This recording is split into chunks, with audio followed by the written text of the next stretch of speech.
నాకు చాలా ఇష్టమైన కూర ఈరోజు వండుకుంటున్నాను. ఏంటో తెలుసా? చేపల కూర. చాలా రోజులు అవుతుంది తీసుకురమ్మంటే తీసుకురావట్లేదు మా ఆయన, మా వారు. అందుకు మా ఇంటికి వెళ్ళి అమ్మ దగ్గరికి వెళ్తే తమ్ముడు చేపలు చెరువు దగ్గరికి వెళ్ళి చేపలు వాళ్ళే వేసి తీసుకొని వచ్చిండనమాట నా కోసం. నేనంటే చాలా ఇష్టం అనమాట మా తమ్ముడికి.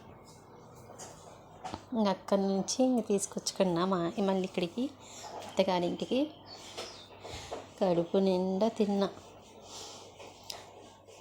సగం ఫ్రై సగం కూర వండుకుందాం అనుకున్నా, కానీ కుదరలేదు. ఎందుకంటే ఫంక్షన్స్ వచ్చాయి కదా, అటు ఇటు వెళ్ళాను. అందుకు కుదరక ఫ్రిడ్జ్లో పెట్టేశాను, డీప్ ఫ్రిడ్జ్లో.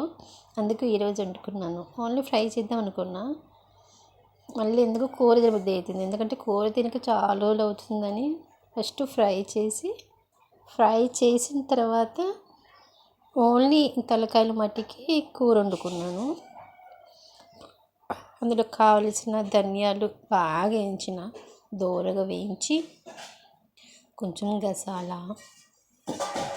అన్నీ పేస్ట్ పట్టి సెట్లో వేసిన, ఉల్లిగడ్డ పచ్చిమిర్చి సన్నగా కట్ చేసి వేసేసి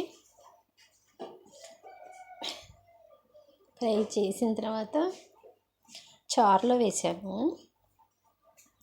చాలా అంటే చాలా బాగా కుదిరింది. కేవలం తలకాయలు మట్టిగా వండాను కదా,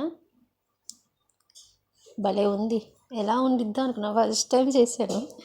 ఫ్రై చేసిన తర్వాత కూర వండటం ఎప్పుడు వండలేదు, అయినా కూడా బాగా కుదిరింది. అది కలుపుతుంటేనే నాకు ఆగట్లేదు. ఏం కానీ కాలుతుంది. వేడి వేడి కూర కదా, బాగా కాలుతుంది. అయినా కానీ తిన్నదాకా వదలపెట్టను కదా. మా ఆయనేమో చిన్నగా ముళ్ళు గుచ్చుకుంటాయి. మా ఇంటి దగ్గర కూడా ముళ్ళు గుచ్చుకుంటే చిన్నగా అక్క తిను చిన్నగా తిను అనేవాడు. అదే గుర్తొచ్చింది మా తమ్ముడు అనేది. బాగా కుదిరింది. మొత్తం తినేసా. 2 తలకాయలు ఒక ఫ్రై ముక్క వేసుకొని తిన్నాను. అందులోకి ఒక నిమ్మకాయ ముక్క ఫ్రైలోకి. భలే ఉంది. ఫ్రై ముక్కలు చారులో వేసుకొని తింటే వావ్, కరకరలాడుకుంటూ అన్నం సూపర్. తర్వాత ఫ్రైలోకి ఒక నిమ్మకాయ చుక్క వేసుకొని తింటే